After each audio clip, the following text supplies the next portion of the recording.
வணக்கம், இது உங்கள் தினக்கதிர். எங்கள் சேனலுக்கு வரவேற்கிறோம். அதிமுக பொதுச் செயலாளர் எடப்பாடி பழனிசாமி ஆளும் திமுக அரசை விமர்சித்தார். அது திராவிட மாதிரியை அல்ல, ஸ்டாலின் மாதிரி ஆட்சியை பின்பற்றுவதாக கூறினார். தேனி மாவட்டம் பெரியகுளத்தில் நடந்த பொதுக்கூட்டத்தில் பேசிய இபிஎஸ், அரசு தனது சித்தாந்த நிலைப்பாட்டிலிருந்து விலகி முதலமைச்சர் ஸ்டாலினின் தலைமையின் கீழ் கொள்கைகளை செயல்படுத்துவதாக குற்றம் சாட்டினார். இபிஎஸ் மாநிலத்தின் அதிகரித்து வரும் கடன் சுமையை எடுத்துக் காட்டினார். பல ஆண்டுகளாக தமிழ்நாடு 5.18 லட்சம் கோடி ரூபாய் கடனை குவித்திருந்தாலும் திமுக அரசு மட்டும் 4 ஆண்டுகளில் 3.54 லட்சம் கோடி ரூபாய் கடன் வாங்கியுள்ளது என்று குறிப்பிட்டார். அதன் 5 ஆண்டு கால ஆட்சியின் முடிவில் கடன் 5 லட்சம் கோடி ரூபாயை எட்டக்கூடும் என்றும், இந்த நிதி நெருக்கடியை ஸ்டாலின் மாதிரி ஆட்சி என்று காரணம் காட்டுவதாகவும் அவர் எச்சரித்தார். எதிர்க்கட்சித் தலைவர் மேலும் கூறுகையில், அரசாங்கம் புதிய வரிகளை அறிமுகப்படுத்துவதன் மூலம் இந்த நிதிச் சுமையை இறுதியில் மக்கள் மீது சுமத்தும் என்று குற்றம் சாட்டினார்.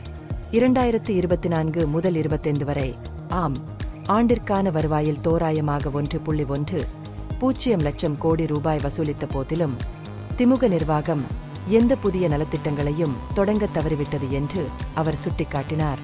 அதற்கு பதிலாக ஆளும் கட்சி பொதுமக்களை நிதி ரீதியாக சுமையாக வைத்திருப்பதாக அவர் குற்றம் சாட்டினார். தமிழகத்தில் அதிகரித்து வரும் குற்ற விகிதத்தையும் மாநிலத்தில் அதிகரித்து வரும் போதைப்பொருள் பரவலுடன் இபிஎஸ் தொடர்புபடுத்தினார். இந்த பிரச்சினையை கட்டுப்படுத்த அரசாங்கம் தவறியது சட்டம் ஒழுங்கு மோசமடைய பங்களித்தது.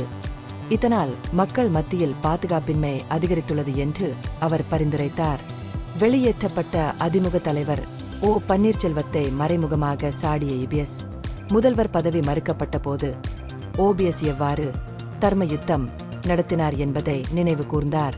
அரசியல் சந்தர்ப்பவாதத்தை சுட்டிக்காட்டி அதிகார பதவியை பெற ஓபிஎஸ் எந்த அளவிற்கும் செல்ல தயாராக இருப்பதாக அவர் குற்றம் சாட்டினார்.